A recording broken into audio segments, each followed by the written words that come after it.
बिस्मिल्लाहिर्रहमानिर्रहीम। इंशाल्लाह आज की क्लास में हम PhD test day Khan division 24/4/2022 को सॉल्व करने जा रहे हैं। टोटल 100 MCQs हैं और इसमें 25 ये मैथ्स के MCQs हैं। तो इंशाल्लाह मैथ्स पोर्शन जो है वो इंशाल्लाह स्टेप बाय स्टेप सॉल्व करूँगा। बाकी जो पोर्शंस हैं उसके करेक्ट ऑप्शन आपके साथ यहाँ पर शेयर करूँगा। तो आपने वीडियो को स्किप नहीं करना, वीडियो को पूरा वॉच करना है। इंशाल्लाह आपके लिए आने वाले तमाम टेस्टों में कारआमद है। तो आपने ये नहीं देखना कि ये पीएचडी का टेस्ट है सिर्फ और सिर्फ ये पीएचडी के लिए MCQs है। आपने इन तमाम MCQs को खुसूसन मैथ्स, एसएस यानी सोशल स्टडी, साइंस और इसके साथ साथ जो है इंग्लिश के MCQs ये तमाम टेस्टों में आ सकते हैं। तो आपने वीडियो को पूरा वॉच करना है तमाम टेस्टों की तैयारी के लिए। Question number 9. The equation y plus 13 n to y plus a is equal to 0 has no linear term. Find the value of a. यहाँ पर क्वेश्चन नंबर 9 जो है ये class 10 maths unit number 1 exercise number 1 में है। इसको हल करना इंतहाई आसान है। y plus 13 n to y plus a is equal to 0. इसको आपस में मल्टीप्लाई करें। y square plus y multiply a y plus 13 multiply y plus 13y plus 13 multiply plus a plus 13a is equal to 0। यहाँ पर इसको हम लिख सकते हैं y स्क्वायर प्लस, यहाँ पर y कॉमन है तो y को कॉमन करें, ब्रैकेट में लिखे a plus 13 n to y plus 13a is equal to 0। ये क्वाड्रेटिक टर्म है, ये लीनियर टर्म है और ये कांस्टेंट टर्म है। तो यहाँ पर क्वेश्चन में जो कंडीशन दिया गया है, इस गिवन इक्वेशन में अगर लीनियर टर्म ना हो तो a की वैल्यू क्या होगी। अगर इसका कोएफिशिएंट 0 के इक्वल होगा तो यहाँ पर y टर्म जो होगा वो 0 होगा। तो इसको हम लिख सकते हैं by condition a plus 13 is equal to 0, या इसको हम अगेन लिख सकते हैं a इक्वल टू माइनस 13। तो इसमें करेक्ट ऑप्शन ऑप्शन डी है। Question number 10. If x plus 1 and to x minus 5 is equal to 0, then the solution are, ये इक्वेशन दिया गया है, पिक्चराइज फॉर्म में दिया गया है। इसमें x की वैल्यूज़ यहाँ पर कौन सी है, सोल्यूशन इसके कौन से है। तो इसको हम आसानी के साथ यहाँ पर हल कर सकते हैं। x plus 1 equal to 0 and x minus 5 equal to 0 by zero factor property। तो इसको लेके x is equal to -1 और इसको हम लिख सकते हैं x is equal to 5 plus 5। तो first value -1 and second value is 5। तो -1 एंड 5 यहाँ पर जो करेक्ट ऑप्शन है ऑप्शन डी। क्वेश्चन नंबर 10 भी क्लास 10 मैथ्स का है और इसी तरह क्वेश्चन नंबर 11 ये भी क्लास 10 मैथ्स का है, 10th maths. Discriminant of the quadratic equation, यहाँ पर जो इक्वेशन गिवन है इसका डिस्क्रिमिनेंट मालूम करना इंतहाई आसान है। ये यूनिट नंबर 2 है क्लास 10 मैथ्स।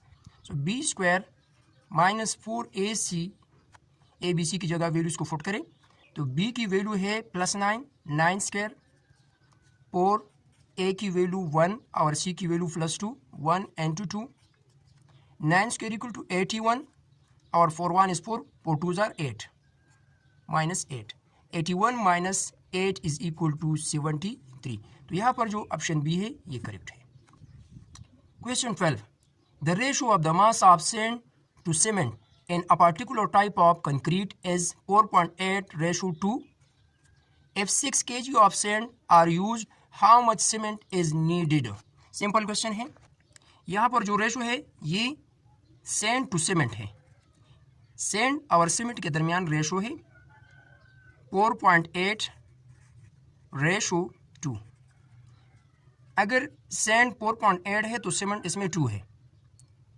तो कंडीशन यहाँ दिया गया है कि if 6 kg of sand are used, 6 kg यहाँ पर सैंड यूज हुआ है तो सीमेंट की अमाउंट या वेट जो होगी वो कितनी होगी। तो फॉर एग्जांपल वो x है, तो इसको मालूम करना है, यानी x को मालूम करना है, सीमेंट की अमाउंट को मालूम करना है बाय डायरेक्ट प्रोपोर्शन। इसको हम लिख सकते हैं x/2 is equal to 6/4.8 multiplying 2 on both side, 2 cancel, so x is equal to 1 is 2, 2 2s are 4, 2 4s are 8 और 2.4 इसको हम लिख सकते हैं। अब इसको सिंपल करें 6 डिवाइड बाई 2.4। तो जब भी हम 6 को 2.4 से डिवाइड करेंगे तो ये इक्वल होगा 2.5 kg। तो यहाँ पर जो करेक्ट ऑप्शन है 2.5। या इसको हम इस फॉर्म में भी लिख सकते हैं कि 4.8 प्रोपोर्शन टू, ये 4.8 जो है ये सेंड है, तो यहाँ पर 6 जो है ये भी सेंड है, so 6:x by extreme value product and mean value product. आपको जो रिजल्ट मिलेगा वो 2.5 kg के इक्वल होगा। 13 x² + 2 divided by x² + 2x + 2। ये एक एक्सप्रेशन है, रैशनल एक्सप्रेशन है। इसको चेक करना है कि ये कौन सा रैशनल एक्सप्रेशन है या फ्रैक्शन है। तो हम पढ़ चुके हैं सिंपल नंबर में, जब भी हमारे पास कोई नंबर या कोई फ्रैक्शन जिसमें न्यूमरेटर डिनोमिनेटर से ग्रेटर हो या न्यूमरेटर और डिनोमिनेटर ये सेम हो, तो इसको हम इम्प्रॉपर फ्रैक्शन कहते हैं। तो यहाँ पर अलजेब्रा में भी हम इस तरह ही करेंगे कि हाईएस्ट डिग्री को हम देखेंगे, यहाँ पर भी 2 है, यहाँ पर भी 2 है, यानी डिग्री 2 एक्सप्रेशन है दोनों। तो दोनों के जो डिग्रीज है वो सेम है। ये भी इम्प्रॉपर फ्रैक्शन में आता है, जिस तरह हम इम्प्रॉपर फ्रैक्शन नंबर्स में पढ़ते हैं, अलजेब्रा में भी सेम यही कंसेप्ट है। तो यहाँ पर जो ऑप्शन बी है ये करेक्ट है। अगर यहाँ पर क्यूब यानी पावर 3 होता और यहाँ पर पावर 2 होता तो फिर भी ये इम्प्रॉपर होता। अगर सेम भी हो तो फिर भी ये इम्प्रॉपर होगा। 22 the value of prefix Deka is, Deka को हम इस फॉर्म में भी लिख सकते हैं, इस स्पेलिंग में DECA, डेका। तो डेका इज इक्वल टू 10। और यहाँ पर ऑप्शन जो गिवन है 10 पावर 6, 10 पावर 9, 10 पावर 3, तो ये तमाम ऑप्शन इसके लिए नहीं है, तो none of the above option इसमें करेक्ट है। 35 if u is equal to 1 2 3 4 5 6 and a is equal to 2 3, u एक यूनिवर्सल सेट है, a इसका सबसेट है, दिन कम्प्लीमेंट ऑफ a, तो a कम्प्लीमेंट क्या होगा? तो a कम्प्लीमेंट हम मालूम कर सकते हैं, a कम्प्लीमेंट, या इसको हम लिख सकते हैं u डिफरेंस a या u माइनस a। तो यूनिवर्सल सेट में वो एलिमेंट जो a में मौजूद ना हो उसको हम a कम्प्लीमेंट कहेंगे। तो 1 1 a में नहीं है, यहाँ पर लिखे 1, 2 यहाँ पर मौजूद है, 3 भी मौजूद है, 4 5 6 यूनिवर्सल में मौजूद है लेकिन a में नहीं है, तो 4 5 और 6। तो 1 4 5 6 ऐसे एलिमेंट हैं जो यूनिवर्सल में मौजूद है लेकिन a में मौजूद नहीं, तो इसको हम इसका कम्प्लीमेंट सेट कहेंगे। ऑप्शन ए इसमें करेक्ट है। 36 300 degree and dash are coterminal angles of -60 degree, यानी एक 300 डिग्री है और दूसरा -420 डिग्री है जो -60 डिग्री के कोटर्मिनल एंगल है, यानी वो एंगल्स जिसके इनिशियल रे और फाइनल रे ये सेम हो, तो ऐसे एंगल्स को हम कोटर्मिनल एंगल्स कहेंगे। फॉर एग्जांपल 60 डिग्री है तो 60 डिग्री का कोटर्मिनल एंगल क्या होगा? इसके साथ 360 डिग्री को ऐड करें या इससे 360 डिग्री को सब्ट्रैक्ट करें, तो इससे जो रिजल्ट मिलेगा वो इसका कोटर्मिनल एंगल कहलाएगा। यहाँ पर करेक्ट ऑप्शन इसमें सी है। 37 पर iota square is equal to -1 if 3 iota into 2 plus 5 iota is equal to x plus 6 iota, then x is equal to, x की वैल्यू को मालूम करना है अगर आयोटा स्क्वायर की वैल्यू -1 हो। आयोटा स्क्वायर इक्वल टू -1, और यहाँ पर जो इक्वेशन गिवन है 3 iota into 2 plus 5 iota is equal to x plus 6 iota। इसको मल्टीप्लाई करें, 3 2s are 6 iota, 3 5s are 15 iota square और is equal to x plus 6 iota। इसको सिंपल करें, 6 iota plus 15 iota square equal to -1 और plus 6 iota को left side में shift करें, 6 iota यानी -6 iota is equal to x। 6 iota और -6 iota आपस में कैंसिल हो जाएंगे और -1 मल्टीप्लाई 15, सो -15 ये x की वैल्यू होगी। यहाँ पर करेक्ट ऑप्शन ऑप्शन बी है। 38 if log of 0.001 to the base x is equal to -3 then x is equal to, तो तो इसको हम बाई डिफिनीशन लिख सकते हैं x power -3 is equal to 0.001।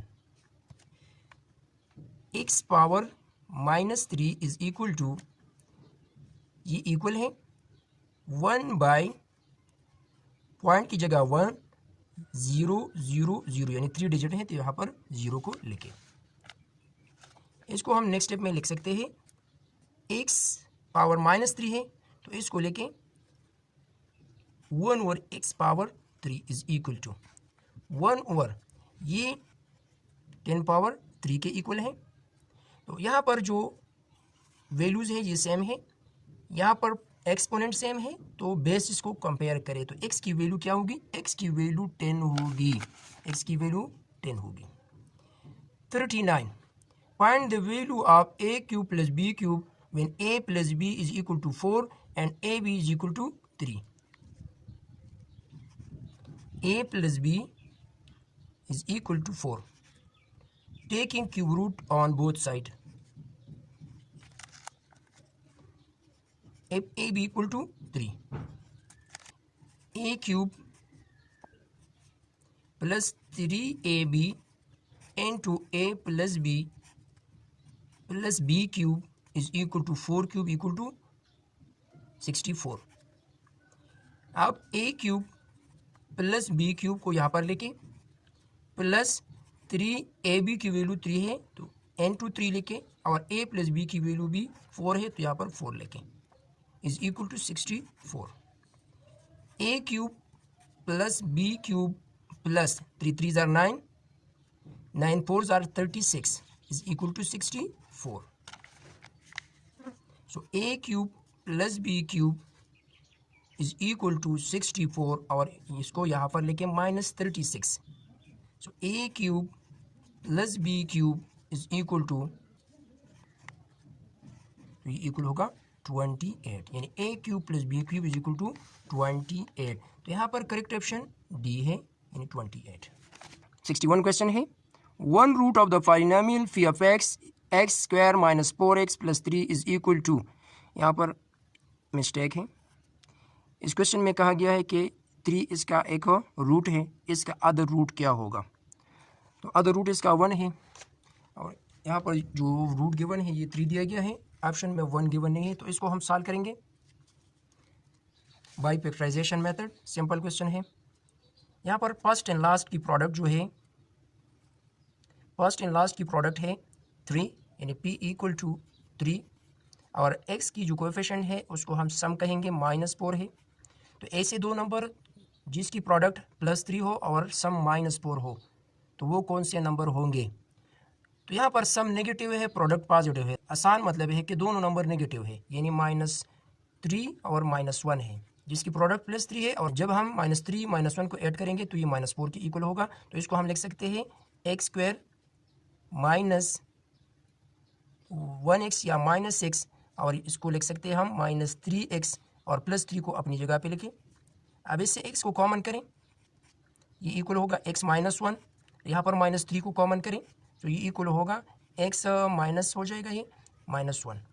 इसको हम लिख सकते हैं x -1 दोनों में कॉमन है, सो x -1 n2 ये x और -3 इसका दूसरा फैक्टर होगा is equal to 3 is equal to 0, इसको इक्वल टू 0 लेके अब इसको हम लिख सकते हैं x -1 इक्वल टू 0 और x -3 equal to 0 by 0 factor property. So x is equal to 1 और x इज इक्वल टू 3, तो बेशक 3 तो इसका फैक्टर है लेकिन 1 इसका अदर फैक्टर है, यहाँ पर ऑप्शन में 1 गिवन नहीं है, तो तमाम ऑप्शन यहाँ पर इनकरेक्ट है। Question 62, its shape of x² minus y² and x² minus xy इस गिवन एक्सप्रेशंस का पॉलिनोमियल्स का इट्स शेप फाइंड करना है, इंतहाई आसान है। तो इसको हम लिख सकते हैं ये x² माइनस y² है तो ये इक्वल है x plus y into x minus y by formula, इसको हम लिख सकते हैं।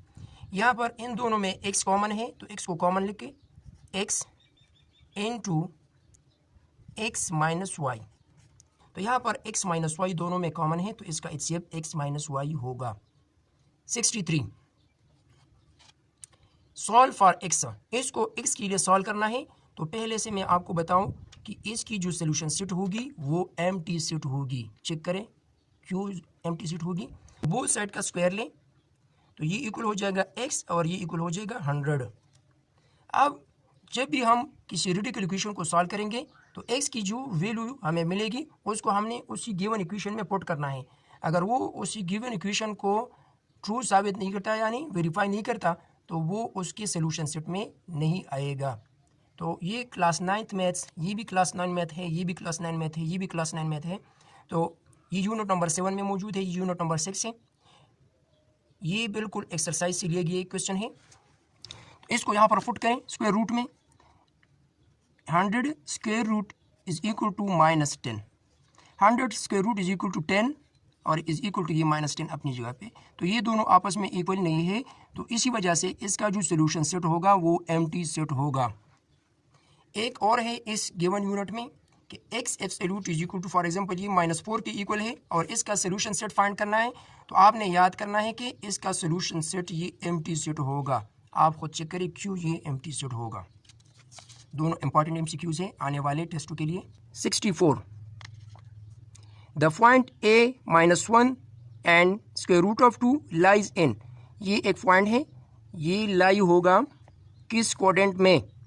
तो हम ये जानते हैं कि फर्स्ट क्वाड्रेंट में तमाम साइन यानी एक्स वाई की वैल्यू ये पॉजिटिव होती है, सेकंड में माइनस प्लस होता है, थर्ड में माइनस माइनस होता है और फोर्थ में प्लस माइनस होता है। तो ये माइनस और प्लस है, माइनस प्लस है, तो ये सेकंड क्वाड्रेंट में लाई होगा, quadrant 2। 65 members of all possible subsets of set A.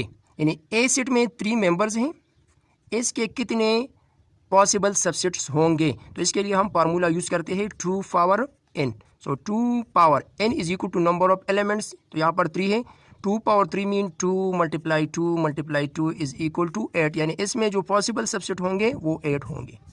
83 square root of 2.56 is. तो 2.56 का जो स्क्वायर रूट होगा वो कौन सा होगा। तो यहाँ पर ये 3 डिजिट नंबर है और 3 डिजिट नंबर का जो स्क्वायर रूट होगा वो 2 डिजिट नंबर होगा।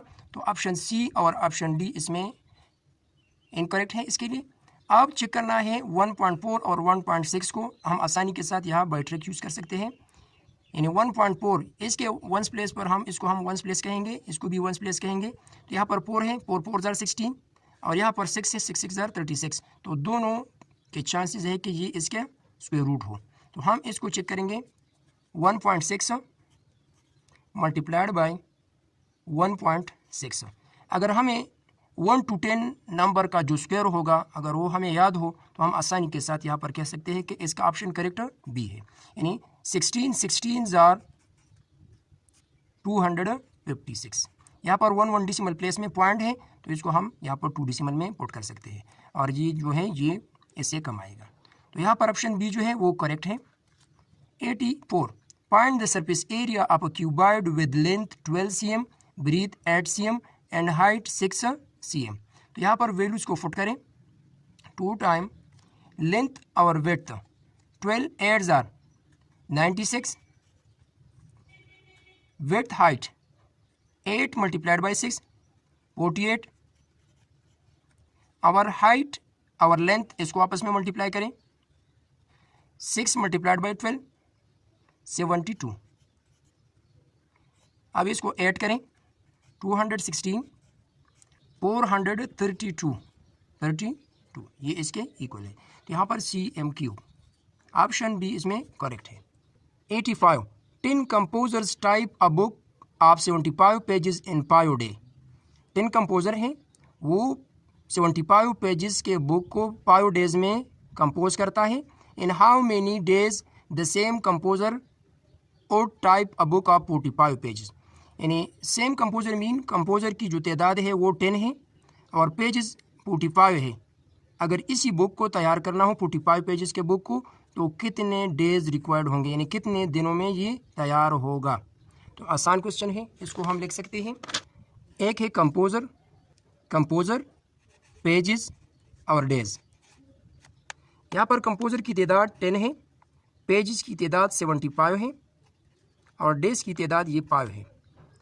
अगर सेम कंपोज़र हो, यानी कंपोज़र की तादाद ये 10 हो और पेजेस 75 की जगह ये 45 हो, तो इस पर कितने डेज लगेंगे? तो यहाँ पर हम बाय एरो मेथड इसको हल कर सकते हैं।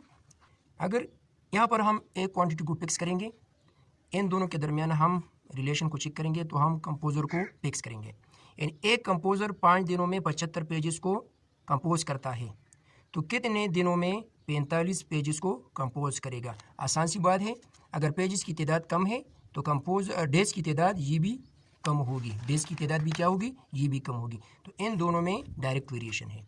अब पेजेस को हमने फिक्स करना है, डेज और कंपोज़र के दरमियान रिलेशन को चेक करना है। अगर 5 दिनों में एक पेज को 10 कंपोज़र कंपोज करते हैं, तो कितने दिनों में उसी पेज को 10 कंपोज़र ये कंपोज करेगा? आसान सी बात है, सेम क्वांटिटी है, ये भी डायरेक्ट वेरिएशन है, इन दोनों में डायरेक्ट वेरिएशन गिवन है। तो इसको हम लिख सकते हैं x/5 is equal to 45/75 multiplied by 10/10। 10/10 तो ये इक्वल है 1 के, तो इसको हम लिख सकते हैं बोथ साइड में 5 को मल्टीप्लाई करें, 5 कैंसिल, 1 इज़ 5, 1 इज़ 5, 5 इज़ 25, इसको हम इस फॉर्म में लिख सकते हैं। और अगेन भी इसको सिंपल करें, 15 1 is 15, 15 3 is 45, so x is equal to 3। तो 3 डेज़ में ये इसको कंपोज करे। 45 पेजेस के एक बुक को 10 कंपोज़र 3 डेज़ में कंपोज करेगा। इसमें करेक्ट ऑप्शन बी है, यानी 3 days. 86, if the return price of a basket is ₹50, return price mean market price, MP, market price 50 rupees है, and a salesman offers ₹2.50 discount, और इसमें जो डिस्काउंट दिया गया है वो 2.50 है। द डिस्काउंट परसेंट, तो इसमें डिस्काउंट परसेंटेज को फाइंड करना है, इंतहाई आसान है। यहाँ पर चेक करें, डिस्काउंट परसेंट मालूम करना है, तो discount percent is equal to discount by market price या रिटर्न प्राइस मल्टीप्लाइड बाय 100%। तो डिस्काउंट यहाँ पर गिवन है 2.50 और मार्केट प्राइस 50 रुपीज़ है, 50 रुपीज़ मल्टीप्लाइड बाय 100%। तो इसको हम सिंपल कर सकते हैं, 51 इज 50, 52 जार 100, अब discount percent is equal to 2 multiplied by 2.5 equal to 5.0 या 5%। सो इसका जो करेक्ट ऑप्शन होगा ऑप्शन बी होगा।